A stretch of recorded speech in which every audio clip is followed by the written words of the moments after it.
Have you ever found yourself lost, not just in the woods, but in a place you couldn't explain? A place that doesn't feel quite real, but still, somehow you're there.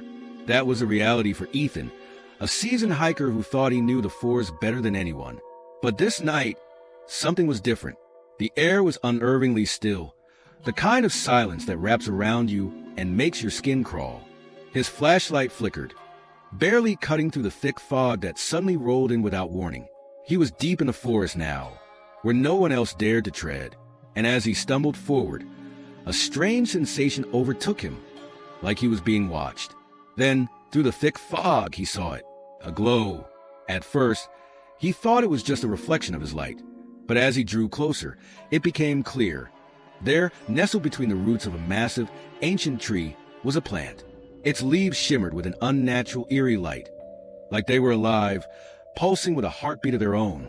Ethan kneeled, his breath shaky as he reached out to touch it. The moment his fingers brushed the glowing leaves, a sharp, cold rush ran through his body. For a second he felt nothing. Then, the world around him began to change.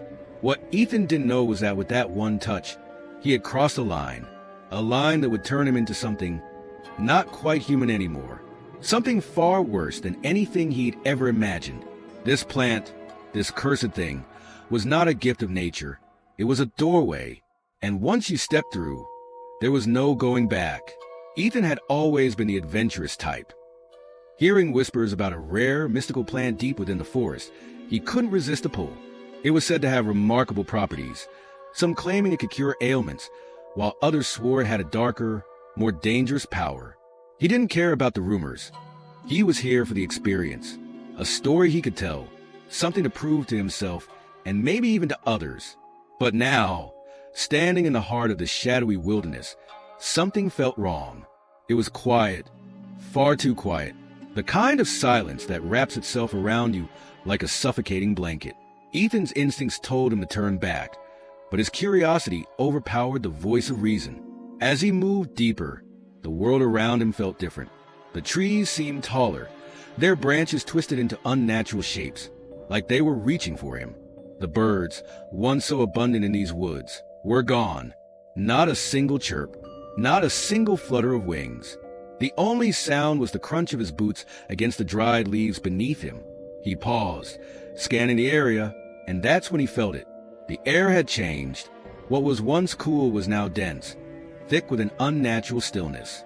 Even the wind had stopped, and then, through the heavy silence, he heard it. A faint rustling, not from any animal, but from the plant itself. The low hum of something alive, something waiting. Ethan stepped forward cautiously, his flashlight shaking as the beam landed on a patch of ground ahead. There, amidst the tangled roots of an ancient tree, was the source of the glow, the plant. It pulsed. The glow seemed to breathe in time with Ethan's own heartbeat. His mind raced. Is this the one? It seemed unreal, like something straight out of a dream or a nightmare. His fingers twitched, aching to touch it, but a part of him, a small voice deep inside, whispered a warning. Don't touch it. It's not meant for you. But that voice was drowned out by the temptation. He crouched, inches away from the plant. Its petals were unlike anything he had ever seen before, shimmering translucent, as if they held secrets in their folds. The glow intensified, flickering in the shadows, and for a brief moment, Ethan swore the plant was calling to him. He could feel a strange pull, like an invisible force wrapping around his chest, tugging him closer. He hesitated. What if it's real? What if it's more than just a plant? And then, as if driven by something far beyond his control, he reached out. His hand brushed the glowing leaves, and a sharp jolt of energy shot through his body. His breath caught in his throat, and for a split second he felt both weightless and grounded, like the world had tilted on its axis. A voice, barely a whisper, carried on the wind. Eat it, Ethan. Taste its power. The words slithered into his mind like a serpent. Ethan's heart hammered in his chest as his eyes scanned the plant. What harm could it do? He didn't know why, but the temptation was overwhelming. There was a part of him that believed he could handle whatever happened next. He wasn't afraid, at least not enough to stop. With one final, shaking breath, he plucked the plant from the ground and brought it to his lips. It felt alive, as though it were pulsing in his hand. waiting for him to make this fateful choice. It can't be real. Could this really be the one? He muttered to himself, his voice trembling as he stared at the plant. Without another thought, he swallowed. The moment it hit his stomach, a cold wave surged through him. His body stiffened, his breath short, as a wave of nausea swept over him. The world began to blur at the edges. And then, just as quickly as it came, it was gone. Ethan's head cleared, his body momentarily still. He thought he was fine, until he looked up. The forest had changed. The air felt thicker now, more oppressive. The trees seemed closer, looming over him like silent watchers. His heart raced in his chest, faster than before. His senses were heightened. He could hear his own breath and the sound of his heart beating. But then, something else. It was faint at first, just a soft thumping sound, almost like footsteps, but no one was there. The world around him shifted, and his vision became sharper, too sharp, the edges of everything too defined. And then, the hunger. It started in his stomach, a gnawing sensation. But this wasn't like any hunger he'd ever felt. It wasn't just the need to eat. It was something more. He could feel it deep in his bones, rising within him. The hunger was no longer just physical. It was primal, fierce, and it demanded to be fed. His hands clenched at his sides, his pulse quickening as the strange sensation grew stronger. He didn't know what was happening, but he knew one thing. Something inside him had changed, and it wasn't stopping. The plant's power had taken root in him, and as he stumbled back, disoriented, he realized the truth. He wasn't alone in the woods anymore. Something else had awakened with him, something that was always hungry. As soon as the plant's strange essence hit his stomach, Ethan felt an overwhelming rush of energy. It was unlike anything he had ever experienced. A sudden surge of warmth flooded his body, making him feel as though he could run miles without tiring. His senses heightened, and for a brief moment, he thought he was invincible.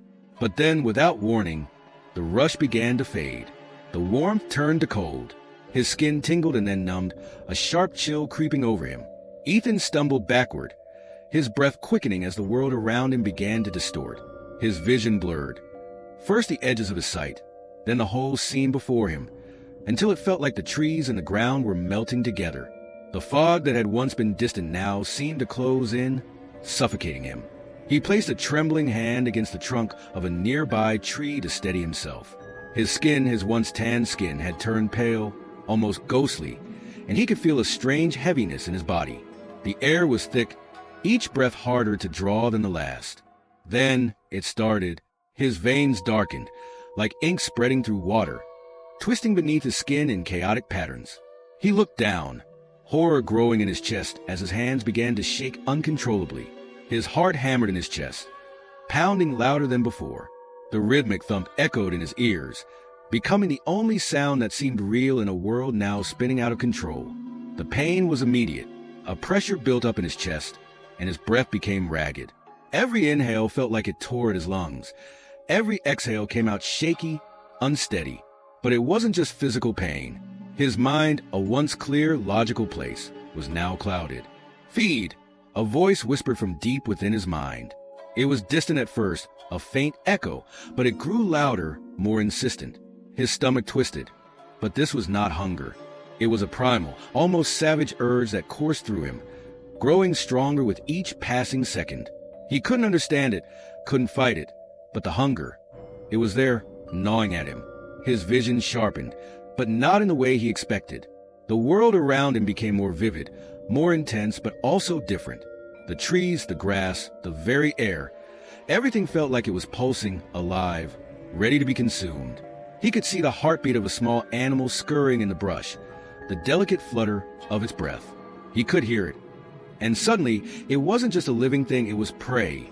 "What's happening to me? I can't stop it."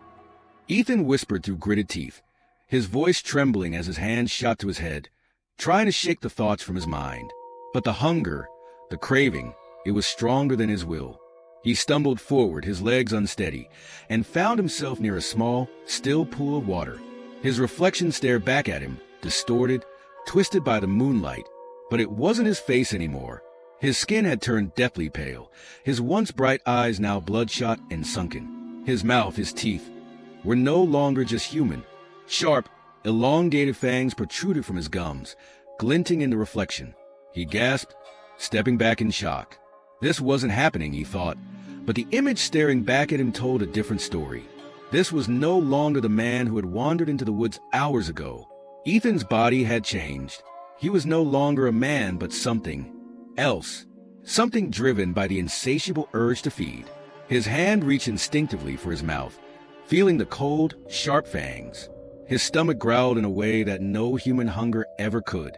He was no longer Ethan. What was left of him had been consumed by something else. Something darker, more dangerous. The transformation was complete. And now, all that remained was the hunger.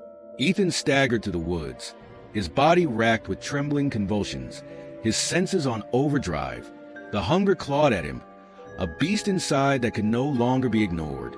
His mind screamed for him to stop, to fight the urge, but the plant's curse had taken hold. He was no longer in control. As he moved deeper into the forest, the scent of the woods, the rustle of the trees, it all became sharp, invasive. Then he heard it, a heartbeat, strong, steady, and close. His eyes snapped open, focusing on the source, a figure in the distance. Sarah. She was someone he knew well, someone who had ventured into these woods just like him. But now, she wasn't just a person. She was prey. The hunger intensified, and for a moment, his humanity seemed to vanish. The world narrowed to her heartbeat, the rhythm of her life. Something to be devoured. His breathing grew heavier as he took a step toward her, the voice in his head urging him forward. Feed Ethan. Take what's yours. Ethan fought it, his body shaking with conflict. He recognized her, he knew her, but the primal urge clawed at him, making his mind cloudy. I don't want to do this, but I need it. I can't stop, he whispered to himself, his voice broken. But it was too late. The hunger had already consumed him, and he couldn't fight it anymore. He lunged. As Ethan's senses honed in on Sarah, something jolted through his mind. The whispers grew louder, almost frantic. You're not just hungry, Ethan. You're chosen. Suddenly, flashes of images flooded his thoughts. Ancient rituals. Warriors bowing to the plant, their eyes dead, their movements stiff and unnatural. The plant, glowing, was at the center of it all.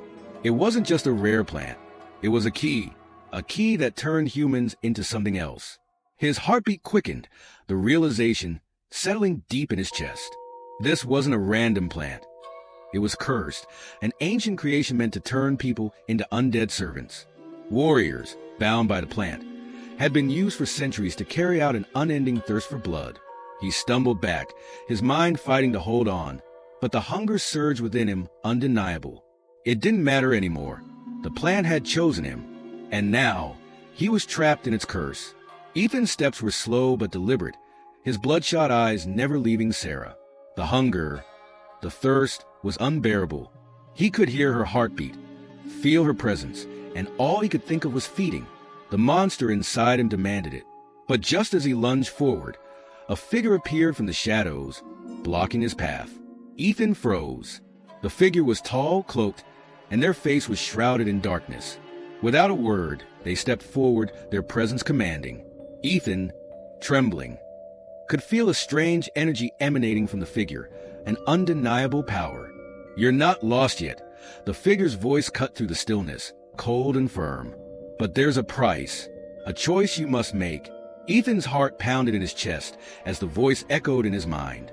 The hunger clawed at him, but something about the figure's words held him in place. Only one way to stop this, but it won't be easy. The figure continued, their tone steady. You must choose, Ethan. To save yourself, you must condemn another. Ethan's body shuddered, his mind racing. Could he turn back? Could he fight the curse? Or was it already too late? The figure took another step closer, and the air between them grew heavier, thick with the weight of the choice.